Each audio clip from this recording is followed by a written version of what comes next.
Samantala, nakikita naman ng isang political analyst na dapat maging maingat at huwag magpadalos-dalos ang administrasyon ni PBBM sa ginagawa nilang paglusaw sa partido ni BP Sara Duterte. Ayon sa kanya, may ugali ang mga Pilipino na mas lumalakas ang pwersa at mas kinakampihan nila ang mga partido o ang partido na masyado nang naaapi at mas nakakakuha ito ng simpatiya at suporta sa maraming mga Pilipino. Ang mentality nating mga Pilipino, no, kung sino yung mga tingin nating kinakawawa o yung mga binabibiktima, doon tayo sumasang-ayon, ano, yung mga underdogs, kumbaga. And mas magiging maliwanag, no, yung hangarin ng administration na pilayan talaga yung opposition, particularly the Duterte bloc. And if this happens, it may create a not so good impression on the part of the administration na kung saan yung daloy naman ng suporta maaring mapunta lalo sa mga Dutertes. Ano ang masasabi mo dito, kabayan? Sama-sama nating panuorin ang buong video at paki-comment nyo po ang inyong mga reaksyon at sariling opinyon. Ang NBI po, or National Bureau of Investigation, ay ginamit na ni Ginoong Marcos bilang instrumento para sa kanyang a la martial law na operations, no? Kahapon, sinampahan po kami ng reklamo ng National Bureau of Investigation ng cyber libel crime and other cyber crime violations, no? Mga kababayan, malinaw na ang pagtatanong namin ni Ginoong Jason Sa as well as other sectors of our society ay nasa valid context at hindi malisyoso. Ibig sabihin po, makikita naman, observable mga kababayan, na si Marcos Jr. po ay sobrang nangayayat. And in fact, ang kanyang impormasyon, inamin niya na may diverticulitis siya, na nakakaapekto ito sa pamamaga at infeksyon sa kanyang diverticulum, which is part ng kanyang bituka. Yan ay galing mismo sa impormasyon na inilahad ni Ginoong Marcos, and nauna nang ipinahayag ng kanyang national barker, ang kanyang tagapagtahol na si Claire Castro, na na-ospital siya at sumailalim siya sa seryoso na medical observation. Posibleng maharap sa kasong paglabag sa Cyber Crime Prevention Act na isang dating journalists at isang content creator dahil sa umano'y pagpapakalat ng peking medical certificate ni Pangulong Ferdinand Marcos Jr. Ayon sa National Bureau of Investigation o NBI, sa ginawang cyber surveillance ng noong nakaraang buwan, nakita ng mga otoridad ang mga naturang posts sa social media. Kabilang sa tinukoy ng NBI ay ang dating mamamahayag na si Jose Sonza o Jay Sonza at ang content creator na si Jeffrey Celes o Cacelis. Bagamat wala na ang post sa kanilang social media account, tiniyak ng NBI na may kopya sila ng mga nasabing peking med shirt. Samantala, nitong Miyerkules matapos padalahan ng sampina, nakatakda namang humarap sa tanggapan ng NBI ang content creator na si Jack Argota na isa ring sa sinasabing nagbahagi ng peking medical certificate. Apart from Mr. Argota, meron naman po kami initial filing na doon sa mga nagpakalat ng fake medical certificate. The first filing was done against Mr. Jason Sa. Pagkatapos ito pong second phase, iniimbestigahan pa po natin. Mga kababayan at ang ating mga minamahal na tagapagsuporta ng ating Ka-Eric Channel, ang NBI po, or National Bureau of Investigation, ay ginamit na ni Ginoong Marcos bilang instrumento para sa kanyang a la martial law na operations, no? Kahapon, sinampahan po kami ng reklamo ng National Bureau of Investigation ng cyber libel crime and other cyber crime violations, no? Kasama ko po ang nasampahan din ng reklamo ng NBI, si Ginoong Jason Sa, na kilala naman po natin na isang batikan, no, veterano na broadcast or TV journalist. At ang pinagmulan po nitong operations ng pangaharas, panggigipit at pananakot ng NBI laban sa amin ay ang aming pagtatanong ng totoong kalagayan sa pangkalusugang sitwasyon ni Marcos Jr. bilang presidente ng Pilipinas.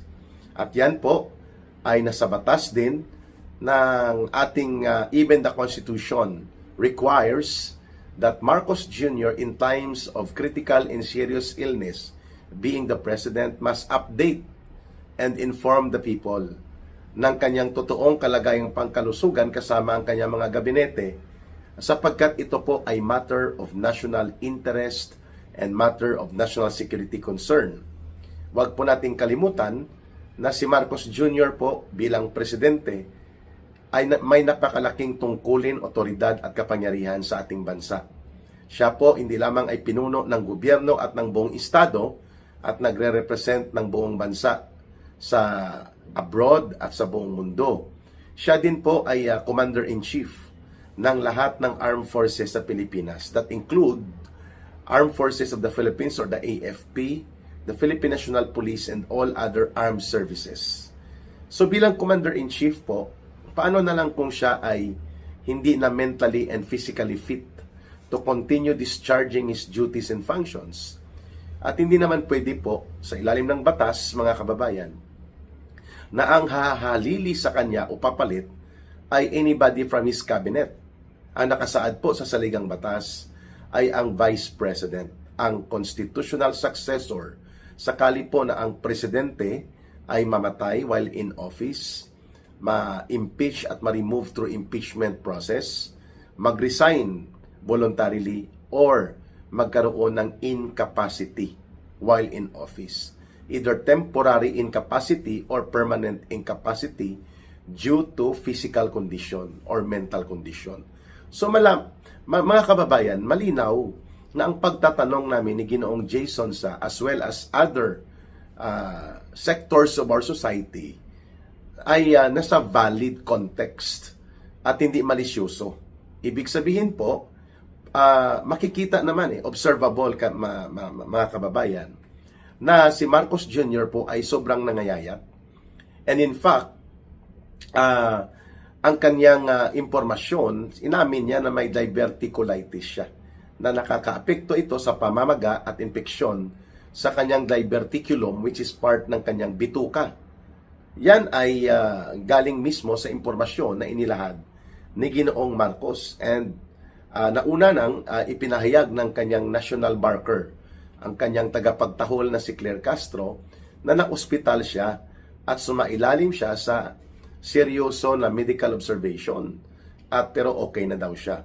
So ano ngayon ang arte-artihan nitong NBI para iharas ako at si Ginoong Jason Sa, dahil lamang kami ay nagtatanong in behalf of the Filipino people na may ganon din pong uri ng katanungan, sapagkat napakadelikado kung ang presidente pala ay hindi na siya ang totoo at tunay na nagpapatakbo ng gobyerno. Paano na lang kung inaabuso na rin ang kanyang poder at kapangyarihan nang hindi alam ng taong bayan dahil pinagtatakpan, ipinaglilihim at pinagtatago ang kanyang totoong kalagayang pangkalusugan. This is not a personal matter for Marcos Jr.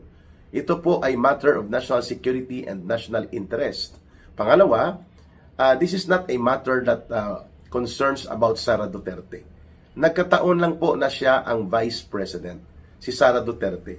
Pero ang nakasaad po sa saligang batas, mga kababayan, in case of death while incumbent as President, resignation, kung aalis siya sa kapangyarihan ng kusang loob na mag-resign siya, na-impeach at na convict sa impeachment court, at ang pang-apat naging incapacitated na baldado or iginupo ng sakit, karamdaman o kalagayang pisikal at mental. Lahat ng yan po ang nakasaad sa saligang batas, ang papalit ay ang Vice President. It does not matter if it is Sara Duterte who is now the Vice President. That's not the intent of our discussion kung bakit natin binuksan at tinatanong ng seryoso kung gaano kalubha ang sakit o karamdamang pinagdadaanan ni Marcos Jr. sapagkat physically makikita po ang observable indicators na mayroon siyang karamdamang pinagdadaanan. And that is not malicious. Pero itong kulukoy na NBI ay ayaw nila na magtatanong ang taong bayan. Ayaw nila na kritikal ang pag-iisip ng mamamayan at ayaw ng NBI na may kritiko ang gobyerno. At mantakin ninyo, nagbuo pa sila at inamin ng direktor ng NBI na si Magno na mayroon silang binuo na cybercrime unit or surveillance unit. Hindi lang po ito ordinaryong unit. Itong cybercrime surveillance unit ng NBI ay nagmomonitor ng mga posts Facebook, sa TikTok, sa Reels, sa YouTube ng mga tao, ng mamamayan. Lalo na ang mga critical at mayroon pong oposisyon na paninindigan sa nagaganap na katarantaduhan at kabulukan ngayon sa ilalim ng gobyerno ni Marcos at ni Romualdez.